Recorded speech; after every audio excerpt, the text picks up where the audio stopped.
We're here at Music Matters in Singapore with Mr. Daniel Glass. Thank you for joining us. It's great to be here. Thanks.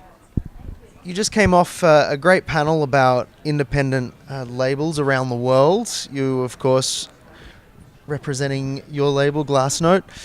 You know, what's it like when you sit up there amongst others who you can see going through similar things that you went through years ago, and from all around the world.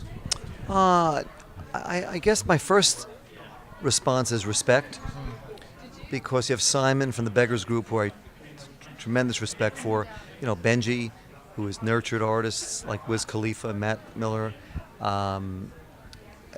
Plug from Japan, who helps us with our artists. I'm learning. Japan has just evolved the ebbs and flow of that market. And then you had a lady from India who said some unbelievable stuff up there, that we're not really in the record business, but we're a record company. So I think, one of admiration and respect. The other two is I'm a sponge. Learning. It's so different. And I think for an American to come to Asia, this is, it's so hard to talk about it because it's such an unknown frontier for us. Because you have Americans that, travel to Australia, English speaking. Americans had gone to Japan for many years.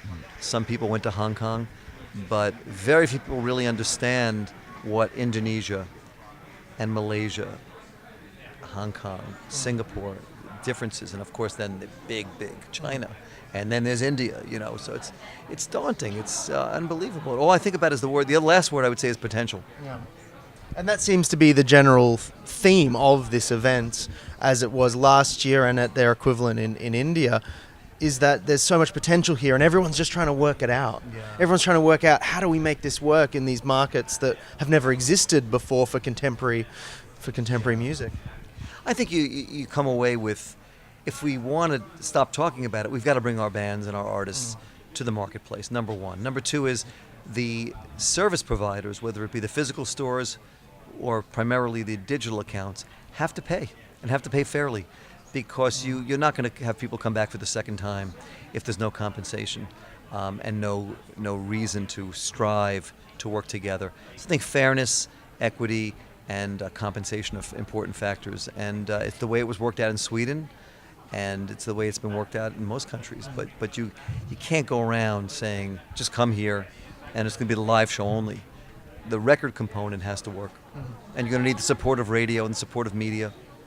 But you did mention in your talk as the importance of the live show for your artists. I mean, looking through your roster, with the exception of maybe Childish Gambino, I think every artist on that list I discovered live. I saw them live first before I heard them on record. Yeah. Mumford & Sons saw in a tiny venue. All these sorts of artists. So I certainly get that. I mean, it's that there is this vibe that these artists have that you don't get on record, and that you have to see them live first. When you do see that, when you have that moment, what comes next? How do you then create a relationship from there? I just had an interaction in the lobby with one of the best producers in the world, Steve Lillywhite. I think I've heard of him, yeah. So, he's made Dave Matthews records, U2 records, and he's been working with an artist that we have named Oberhofer. So after we saw Oberhofer live, we had to document it. We had to harness it. We had to, get that moment in time. So we hired and we found Steve Lillywhite and put them together, and it did well. But now it's time for the next record.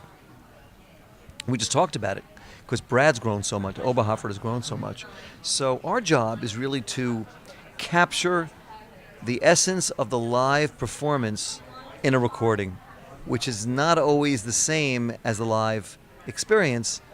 So it has to be tailored. It has to be harnessed, as I say, edited, and that's where a great producer comes in. So I think the next job is to match the artist with a great producer. Very few artists are self-contained where they actually can produce and edit their own material. Yeah. It's I don't see it very often, but I think that's our job. It's next.